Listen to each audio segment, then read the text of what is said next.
7 klase ng tao na dapat mong iwasan. Na-experience mo na ba yung may kausap kang tao tapos yung pakiramdam mo na drain ka nung kinausap mo siya? Minsan hindi nga to dun sa kwento niya o sa sinasabi niya pero dun sa energy na dala niya sa'yo. Para sa peaceful at walang stress na buhay, ito yung 7 klase ng tao na dapat mong iwasan. Yung pang-apat, kailangan mong malaman.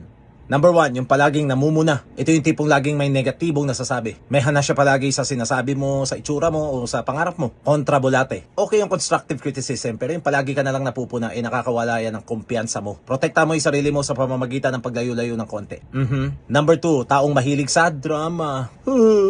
Yan yung paborito na lang tema. Yung palaging parang may crisis sa buhay. Lagi na lang may dilubyo. Ang masakit nito, minsan palagi ka pandamay. Alam mo yung bawat araw niyan, parang roller coaster ng emotion. Kaya naman nakakapagod sobra to. Number 3, chismoso o chismosa. Mag-ingat ka sa mga taong gustong pinag-uusapan ang buhay ng iba. Tandaan mo, kung nagchismis sila ng ibang tao sa'yo, malamang chinichismis ka sa ibang tao din. Negative energy yan at palagi kang mag-aalala.